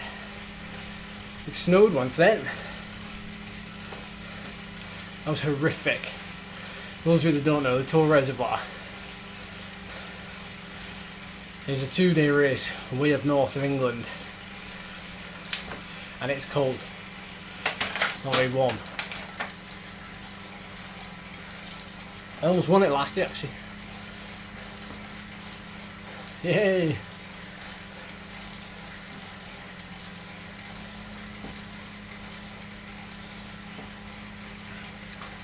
Well, they shouldn't be overcooked, because if they're doing what their coaches tell them,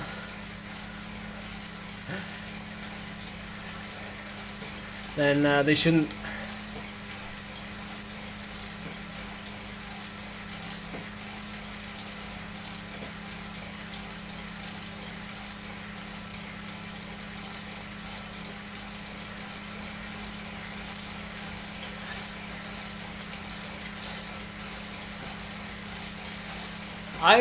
I'm actually agreeing with you, Sean.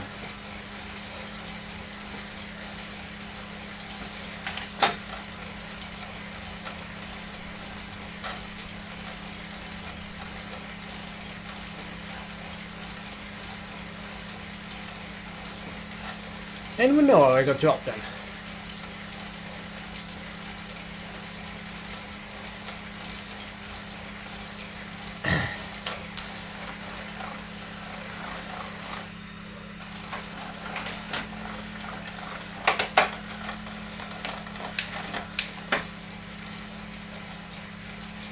Yeah, yeah, chatting too much. Splitting now, anyway. Now I've done lots of different approaches. So I've done low carb, high fat, high carb, low fat. Moderate protein in both of those. Well, say lower protein in the high fat.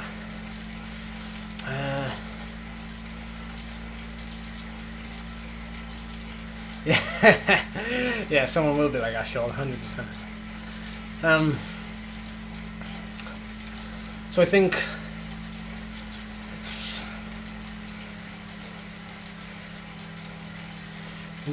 there's lots of ways of looking at it now, because you have the sports performance and then you have your health. Like, whichever one is better for your health, it's probably going to be better for your performance, you'd thought.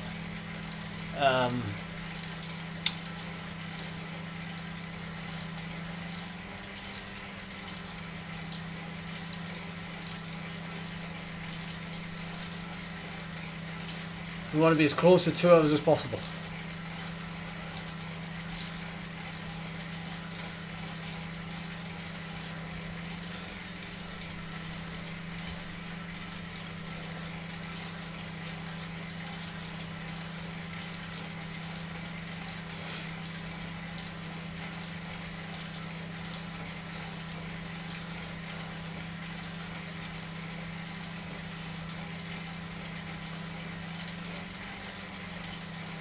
Nah.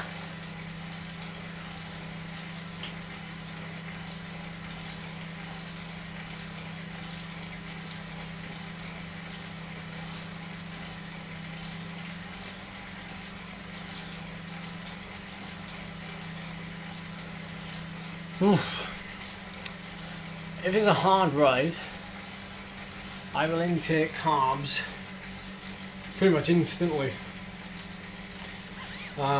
Usually through liquid, at least. If it's a hard session, mainly because if you're breathing out your backside, you don't really want to be eating something. So it depends. Like if it's a really hard hour or hour and a half, it'd just be liquid carbs, and then after that, it'll be solids. But if I was trying to lose weight, which is not necessarily, that doesn't happen at all, almost, I wouldn't eat as much afterwards.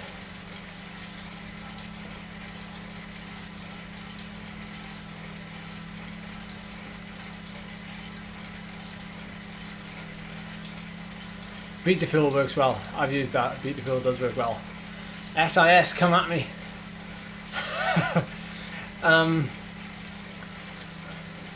Well, I know I've raced with a lot of guys in different teams, and they've said the same about like low residue diet. So like eating like white rice, basically easy digestible food that has no residue, and low fiber. And you're right in a way. I mean, I naturally end up eating almost the same thing every other day, because it also comes down to what works for you, and if it does work, then why change?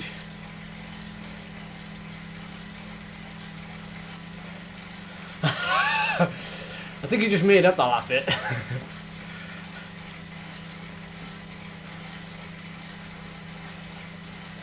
I've noticed a lot of the pros now who are on Zwift training, they're doing morning, afternoon and evening sessions. I don't know if you noticed that. Some are doing 1 hour, 1 hour, 1 hour, or 1 hour, 2 hour, 1 hour. It's quite interesting if you look at it. If you follow them on Strava, you'll see.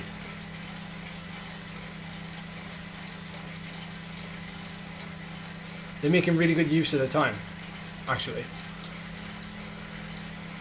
Much like you, Sean, when you do morning and evening sessions. 500 metres to go, 400 metres.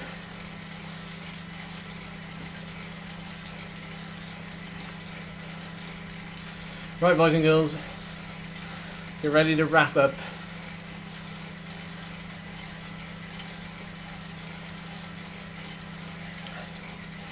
This kit has a thumbs up from me.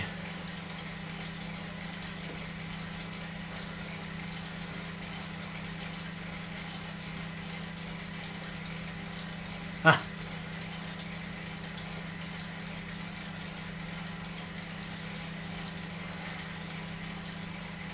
I don't think you need to do fasted rides when you train twice a day. I don't think you need to.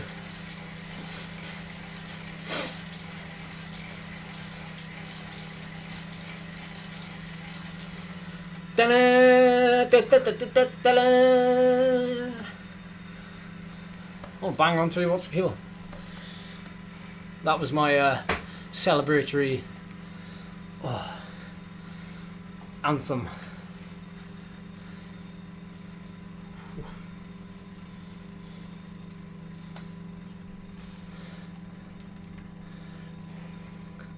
Thank you all. We'll have to do this more regular.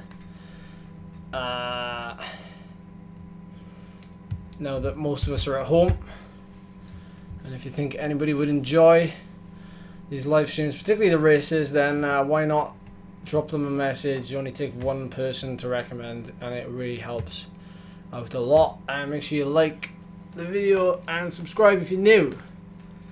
How was that? That was pretty good, wasn't it? Okay, I'll catch you in the next one. Thanks for watching. See ya.